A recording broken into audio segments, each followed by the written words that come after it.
The stranger in the mirror. We have all seen him. For a fleeting second, as you pass a darkened window or catch your reflection in a quiet room, you notice a version of yourself you do not recognize. A face that feels colder, more primal, more ancient. Most of us look away. We adjust our collar, fix our hair, return to the persona we have carefully constructed over decades. But Carl Jung warned us that this stranger is the most important person we will ever meet. He called this figure the shadow, and he said that within its darkness lies the only true gold we will ever possess. You believe you are a good person. You are kind, hardworking, reliable. You follow the rules of the tribe. But have you ever wondered where the rest of you went? Every time you were told to be quiet as a child, a piece of your power was cut off. Every time you were told your anger was shameful, your capacity for boundaries was exiled. Every time you were told to be modest, your healthy ambition was buried. These parts did not disappear. They moved underground. They became the shadow. Think of your personality as a house. The front porch is your persona. Bright, polished, welcoming. It is what you want the world to see. But the basement is where you hide what feels unacceptable. Old wounds, broken furniture, unspoken rage, unlived desires. The tragedy of modern life is that we spend all our energy repainting the porch while the foundation in the basement quietly rots. The more we try to appear good, the darker the shadow becomes. This is psychological gravity. For a long time, the basement remains sealed. In the first half of life, we are busy building careers, finding partners, securing approval. The mask is necessary. It helps us survive. But then something shifts. You reach what Jung called the afternoon of life. On the outside, things look fine. You have the job, the home, the reputation. Yet an unexplained heaviness settles in your chest. You feel tired of being nice. You feel irritated by people you love. You feel drawn toward things you once judged. This is not a midlife crisis. It is the shadow knocking on the floorboards. It is asking to be let into the light. If you refuse, it will not disappear. It will simply find another way out. Through addiction, through depression, through projection. You begin seeing darkness everywhere except where it truly lives. To find the gold, you must pass through what alchemists called the nigredo, the blackening, a period of confusion, disorientation, psychological darkness. This is the moment you realize that the good person you thought you were was incomplete. You must admit something difficult. You are capable of cruelty. You are capable of envy. You are capable of destruction. This realization is painful, but it is also liberating. Because once you admit you have a shadow, it no longer controls you. Shadow work is not about becoming worse.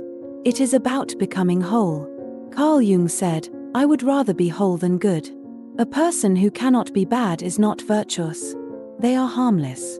True morality requires strength. Like a sword kept in its sheath. Integration gives you that sword. Consider the person who is always nice. The people pleaser. On the surface, they appear kind and generous. Underneath, resentment quietly accumulates. Their shadow holds their repressed aggression. When this aggression is integrated, they do not become cruel. They become clear. They learn to say no. They discover self-respect hidden inside their anger. This is how gold is mined. Not by cutting parts away, but by reclaiming what was buried. Jung saw the psyche as an ecosystem. Nothing exists without purpose. Your jealousy is a compass. It points toward what you desire but deny. Your anxiety is a scout. It warns you that your life has grown too small. Your sadness is a doorway. It asks you to grieve what you abandoned to belong. The journey into the shadow is not a single event. It is a ritual of return. Each heartbreak, each failure, each collapse offers a forgotten piece of yourself. In the silence of the unconscious, you encounter what Jung called the transcendent function. The bridge between mask and shadow. The birth of the self. The self is the totality of who you are. Light and dark. Strength and vulnerability. When you live from the self, something changes. You no longer need to be perfect. You no longer need universal approval. You move with quiet authority. You are grounded. Real. You have survived your own darkness. And because of that, the darkness of the world loses its grip. Many people never reach this stage. They become what Jung described as the resentful saint. Outwardly flawless, inwardly bitter. They traded their soul for a reputation. Denied aggression turns into passive aggression. Denied strength turns into manipulation. To heal, they must allow something radical. They must be willing to disappoint, to be misunderstood, to become the villain in someone else's story. Not to harm, but to reclaim power. Only those capable of force can truly choose peace. How do you begin? By watching your reactions.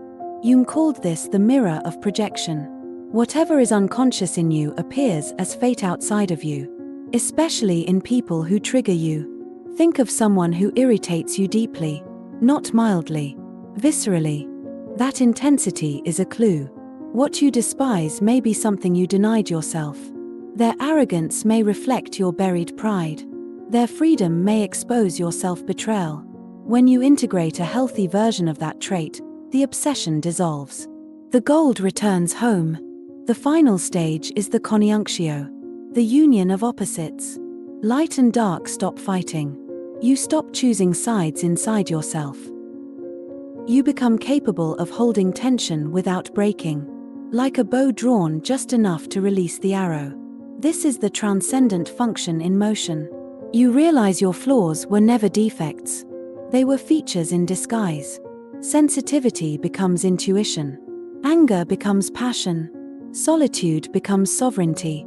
The shadow is the seat of creativity. Fire burns.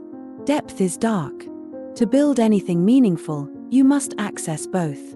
Do not try to destroy your demons. Invite them to the table. Ask what they protect. You will discover they were exiled parts of you asking to belong. When you welcome them home, the inner war ends. The afternoon of life is a calling, an invitation to lay down perfection and step into wholeness. The stranger in the mirror is not here to replace you. He is here to complete you. The gold is waiting, buried beneath who you were told to be, hidden in the basement. Go there. Open the crates. Find the gold. And walk back into the light. Whole, ancient, free. Thank you for being here with me.